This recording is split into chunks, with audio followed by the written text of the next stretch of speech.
Hey everyone, today we're reading The Glass Castle by Jeanette and we're going to be starting on page 35.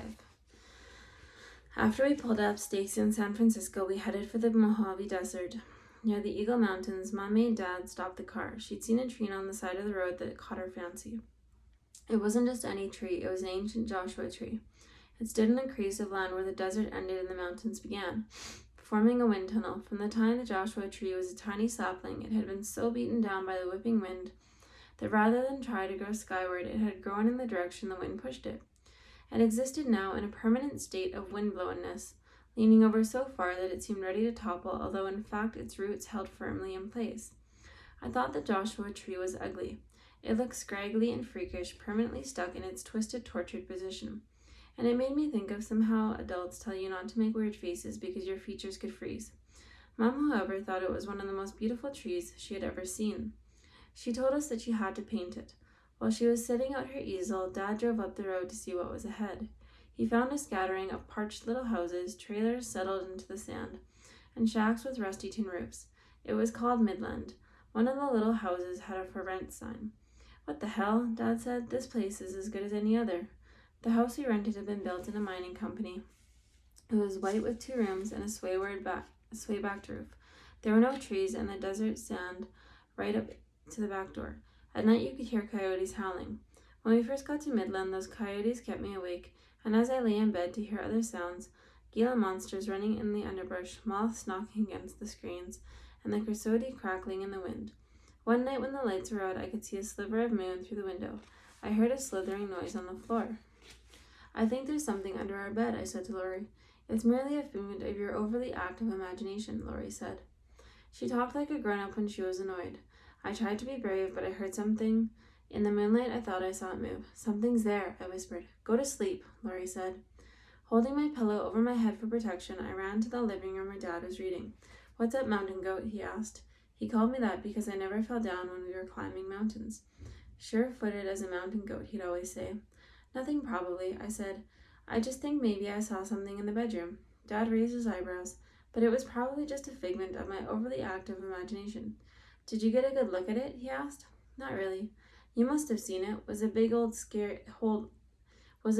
hairy son of a bitch with the damnedest looking teeth and claws? That's it. And did it have a pointed ears and evil eyes with fire in 'em? And I stare at you all wicked like? He asked. Yes, you've seen it too. Better believe I have. That's the old orny bastard Demon. Dad said he'd been chasing Demon for years. By now, Dad said that old Demon had figured it out that it better not mess with Rex Walls. But if that sneaky son of a gun thought he was going to terrorize Rex Walls' little girl, it had by God got another thing coming. Go fetch my hunting knife, Dad said. I got Dad's knife with a carved bone handle and the blade of blue German steel, and he gave me a pipe wrench, and we went to look for Demon. We looked under my bed where I had seen it, but it was gone. We looked all around the house, under the table, in the dark corners of the closets, in the toolbox, even in the trash cans. Come here, you sorry old ass demon, Dad called out in the desert night. Come out and show your butt-ugly face, you yellow-bellied monster. Yeah, come on, you mean old demon, I said, waving the pipe wrench in the air. We're not scared of you. There was only the sound of the coyotes in the distance. This is just like that chicken shit demon, Dad said. He sat down on the front step and lit up a cigarette. Then he told me a story about the time Demon was terrorizing an entire town, and Dad fought it off hand-to-hand combat, biting its ears and sticking his finger in its eyes. Old Demon was terrified because this is the first time he had ever met anyone who wasn't afraid of it.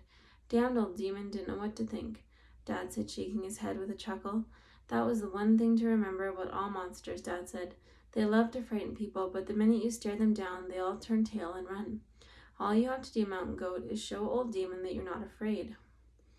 Not much grew around Midland other than the Joshua tree, cacti, and the scrubby little creosote bushes that Dad said were some of the oldest plants on the planet. The great-granddaddy creosote bushes were thousands of years old. When it rained, they let off a disgusting, musty smell, so animals went to eat them. Only 4 inches of rain fell a year around Midland, about the same in the northern Sahara, and water for humans came in on the train once a day in special containers. The only animals that could survive around Midland were lipless, scaly creatures, such as Gila monsters and scorpions, and people like us. A month after we moved to Midland, Juju got bitten by a rattlesnake and died. We buried him near the Joshua tree. It was practically the only time I ever saw Brian cry. But we had plenty of cats to keep us company. Too many, in fact. We had rescued lots of cats since we tossed Quixote out the window, and most of them had gone and had kittens, and had got to the point where we had to get rid of some of them. We didn't have many neighbors to give them to, so Dad put them in a burlap sack and drove to a pond made by the mining company to cool equipment. I watched him load the back of the car with bobbling, mewing bags. It doesn't seem right, I told Mom. We rescued them. Now we're going to kill them. We gave them a little extra time on the planet, Mom said. They should be grateful for that. Dad finally got a job in the gypsum mine, digging out the white rocks that were ground into powder used in drywall and plastered of Paris. When he came home, he'd be covered with white gypsum powder, and sometimes we played ghost and chase him. He also brought us sacks of gypsum, and Mom mixed it with water to make Venus de Milo sculptures from a rubber cast she ordered through the mail. It grieved Mom that the mine was destroying so much white rock. She said it was real marble and deserved a better fate, and that by making her sculptures, she was at least immortalizing some of it. Mom was pregnant. Everyone hoped it would be a boy, so Brian would have someone to play with other than me. When it got time for Mom to give birth, Dad's plan was for us to move to Blythe, 20 miles south, which was such a big town it had 2 movie theaters and 2 state prisons. In the meantime, Mom devoted herself to her art. She spent all day working on oil paintings, watercolors, charcoal drawings, pen and ink sketches, clay and wire sculptures, silk screens, and other wood blocks. She didn't have any particular style. Some of her paintings were what she called primitive, some were impressionistic and abstract, some were realistic. I don't want to be pigeonholed, she liked to say. Mom was also a writer and was always typing away on novels, short stories, plays, poetry, fables, and children's books, which she illustrated herself. Mom's writing was very creative, so was her spelling. She needed a proofreader, and when Laurie was just 7 years old, she would go over Mom's manuscripts, checking for errors. While we were in Midland, Mom painted dozens of variations and studies of the Joshua tree. We'd go with her, and she'd give us art lessons. One time I saw a tiny Joshua tree sapling growing not too far from the old tree. I wanted to dig it up and replant it near our house. I told Mom that I would protect it from the wind and water it every day so it could grow nice and tall and straight. Mom frowned at me. You'd be destroying what makes it special, she said.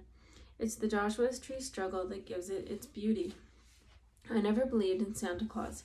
None of us kids did. Mom and Dad refused to let us.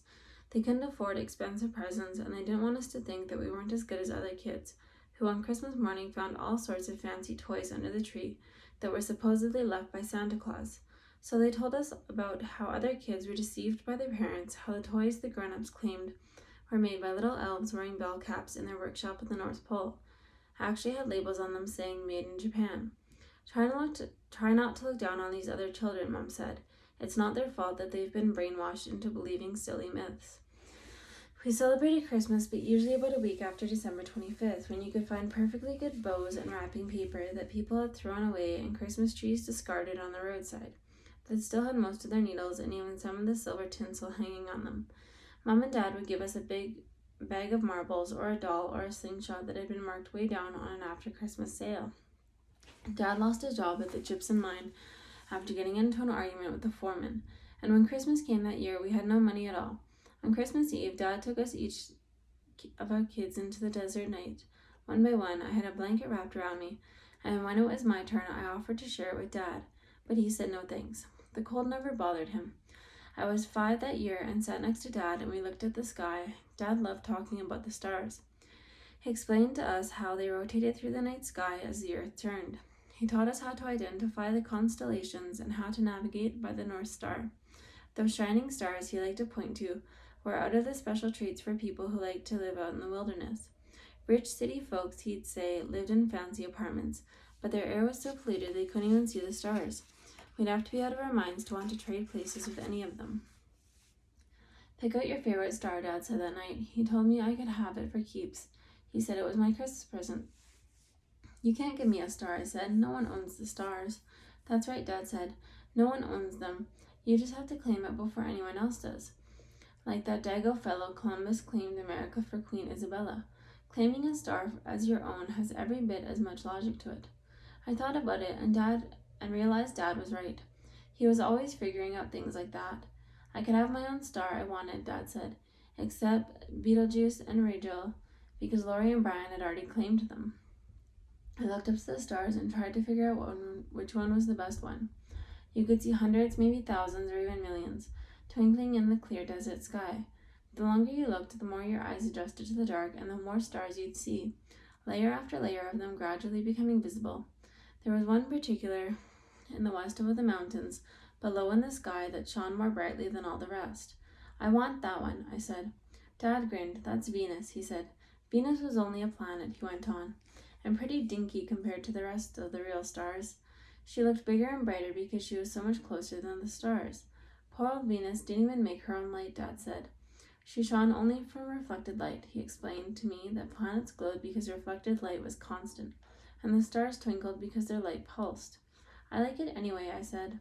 I had admired Venus even before that Christmas. You could see it in the early evening glowing in the western horizon, and if you got up early you could still see it in the morning after all the stars had disappeared. What the hell, Dad said. It's Christmas. You can have a planet if you want. And he gave me Venus. That evening over Christmas dinner we all discussed outer space. Dad explained light years and black holes and quasars and told us about the special qualities of Betelgeuse, Rigel, and Venus. Betelgeuse was a red star on the shoulder of the constellation Orion. It was one of the largest stars you could see in the sky. Hundreds of times bigger than the sun, it had burned brightly for millions of years and would soon become a supernova and burn out. I got upset that Laurie had chosen a clunker of a star, but Dad explained that soon meant hundreds of thousands of years when you were talking about stars. Rigel was a blue star, smaller than Betelgeuse. Dad said, but even brighter, it was also in Orion. It was his left foot, which seemed appropriate because Brian was an extra fast runner. Venus didn't have any moons or satellites or even a magnetic field, but it did have an atmosphere sort of similar to Earth, except that it was super hot, about 500 degrees or so. So, said Dad, when the sun starts to burn out and Earth turns cold, everyone here might want to move to Venus to get warm, and they'll have to get permission from your descendants first. We laughed about all the kids who believed in Santa Claus and got nothing for Christmas but a bunch of cheap plastic toys. Years from now, when all the junk they got is broken and long forgotten, Dad said, you'll have your stars. Thank you for watching my video, and please like and subscribe to my channel.